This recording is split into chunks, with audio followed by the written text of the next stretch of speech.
अस्सलाम वालेकुम रहमतुल्लाहि व बरकातुहू। प्यारे बच्चों, कैसे हो आप? सब ठीक है ना? तो मैं जावेद अहमद शाह के स्कूल का टीचर यानी यूपीएस शाहबाद का। यह है आपकी book science chapter number 4 sorting materials into groups और पेज नंबर 31। प्यारे बच्चों, पिछले कई दिन से हम इसका मुताला करते आए हैं और हम अपने मटेरियल्स को मुख्तलिफ बुनियादों पे दर्जा बंदी करते आए हैं। जैसा कि कहीं पे हमने देखा कोई मटेरियल प्लास्टिक का है और कोई स्टील का है, कोई एल्युमिनियम का है, कोई कॉपर का है, कोई अर्दनवेयर है। ये भी एक बुनियाद बनी दर्जा बंदी करने की। हाँ, ऐसे ही आपने देखा कि कुछ मटेरियल्स इसमें से ऐसे हैं जो कागज़ से बने हैं, कुछ लकड़ी से बने हैं। तो फिर आपने एक टेबल भर दिया था जिसमें आपको लिखना था कि कौन कौन से चीज़, कौन कौन से ऑब्जेक्ट्स किस मटेरियल के बने हैं, या मुख्तलिफ मटेरियलों के एक ही कस्म का अशिया जो जिसमें मुख्तलिफ मटेरियल इस्तेमाल हुआ है उसकी बनावट में। जैसे आपने देखा आपका प्लेट स्टील का भी था, गिलास का भी था, प्लास्टिक का भी था। तो मेरे बच्चों, ये बातें आपके साथ पहले शेयर हुई हैं। उसके बाद प्रॉपर्टीज़ ऑफ मेटल्स के हवाले से भी थोड़ी सी बात हो गई है, जिसमें आप लोगों ने देखा कि प्रॉपर्टीज़ में अपीयरेंस के हवाले से कोई शाइनी है, कोई शाइनी नहीं है, कुछ डल हैं, और कुछ conductors of heat and electricity हैं, और कुछ बैड कंडक्टर्स या पुअर कंडक्टर्स कह सकते हैं। कुछ हार्ड हैं और कुछ सॉफ्ट हैं। इन्हें कुछ मेटल्स हैं और कुछ नॉन मेटल्स हैं। कोई मटेरियल ऐसे हैं जो दूसरे मटेरियल में जैसे पानी में हल होते हैं, सॉलेबल इन वाटर, और कुछ इनसॉलेबल हैं। तो ऐसे ही आपने देखा था।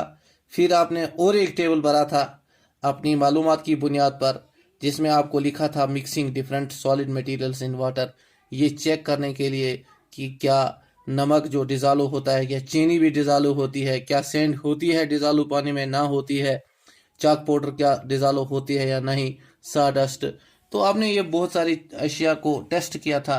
जैसे विनेगर सोल्यूशन को किया था आपने चेक पानी के अंदर, लेमन जूस को, मस्टर्ड ऑयल को, कोकोनट ऑयल को, कैरोसिन को।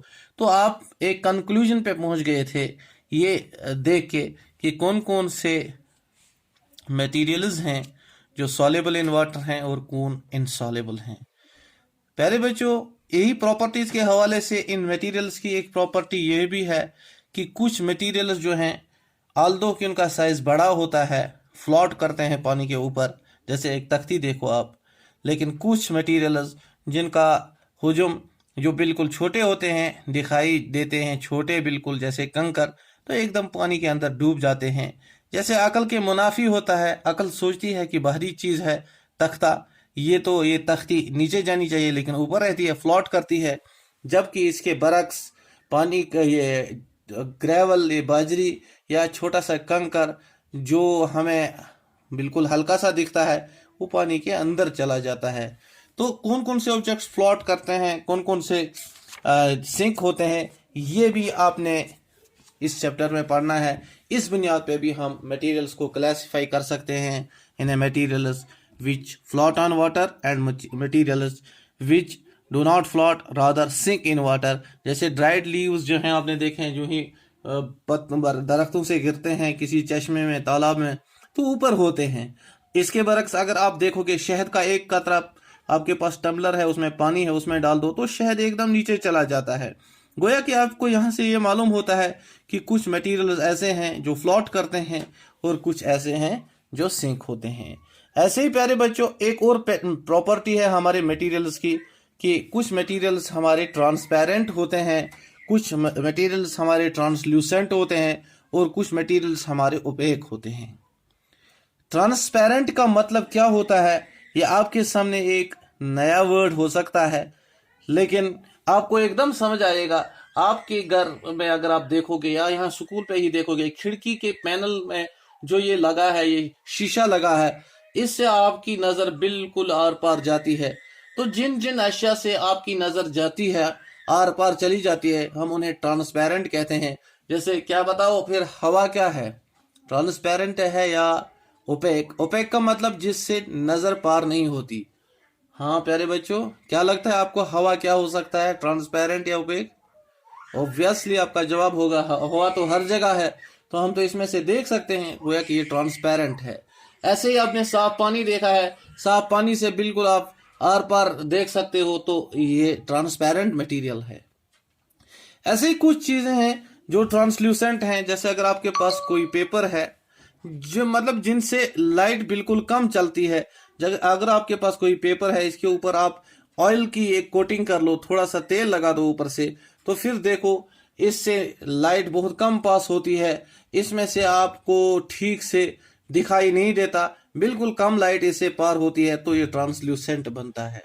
लेकिन कुछ ऐसे भी अशिया हैं जिनसे बिल्कुल नजर पार होती ही नहीं, जैसे लकड़ी है, एल्युमिनियम फॉयल है, सिल्वर फॉयल है। अब इनसे देखो तो ये दीवार है, तो आप इनसे देखो तो आपकी नजर बिल्कुल पार नहीं होती है, तो ऐसे ऑब्जेक्ट्स को ओपैक कहते हैं।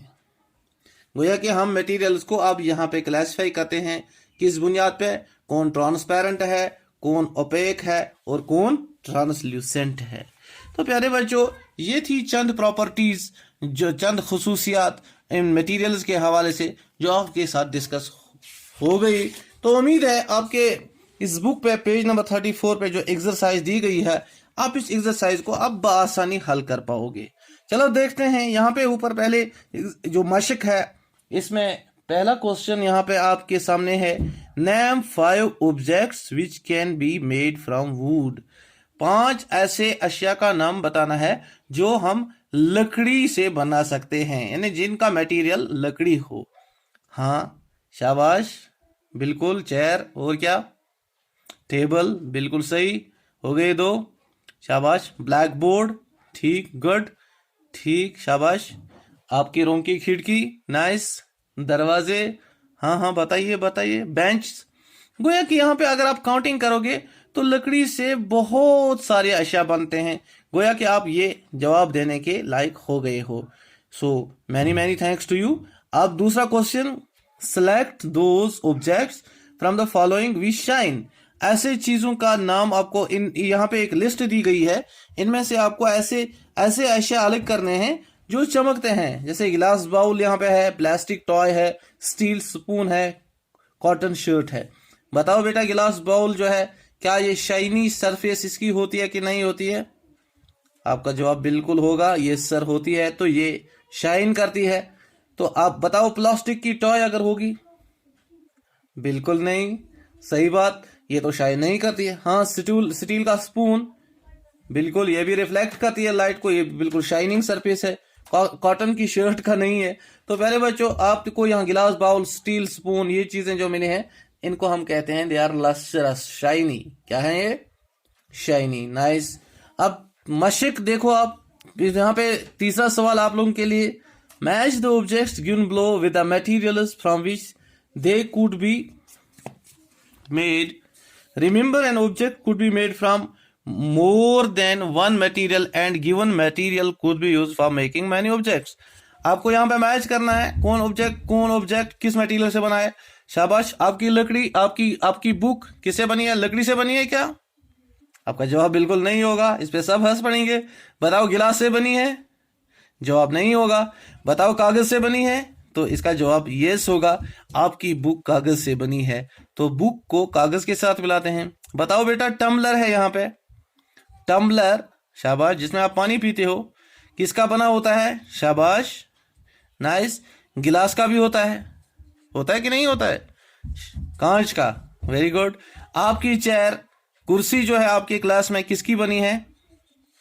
शाबाश, आप एकदम बता सकते हो, प्लास्टिक की। शाबाश। आपका टॉय, कोई भी खिलौना आप लो, तो पेपर टॉयज भी होते हैं। और आपका टॉय किससे बन सकता है और इसके अलावा? शाबाश।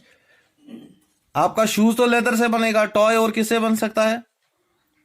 बताइए। चेयर वुड से भी बन सकती है, प्लास्टिक से भी बनती है। शाबाश। चलो, चेयर को वुड के साथ मिलाते हैं, ये वुड से ही बनाते हैं। यहाँ पे टॉय को प्लास्टिक की टॉय बनाते हैं, और शूज जो है लेदर की। आप ये जानते हो आपका आपका ये टॉय जो है ये प्लास्टिक का ही होता है। ये आप जानते हो कि चेयर जो है ये लकड़ी से भी बनती है और प्लास्टिक से भी बनती है। और ये आप बिल्कुल अच्छे तरीके से जानते हो कि बुक लकड़ी से बिल्कुल नहीं बनती, लेदर से नहीं बनती, प्लास्टिक से नहीं बनती, लकड़ी से नहीं, सिर्फ और सिर्फ किससे बनती है? कागज से बनती है। सो ये आप करने के एक अहल हो गए हो। तो मुझे उम्मीद है आगे जो कुछ भी दी गई है माशिक आप इसको आराम से आसानी से कर पाओगे, और इंशाअल्लाह नेक्स्ट सेशन में हम ये डिस्कस करेंगे। Thank you, have a nice day.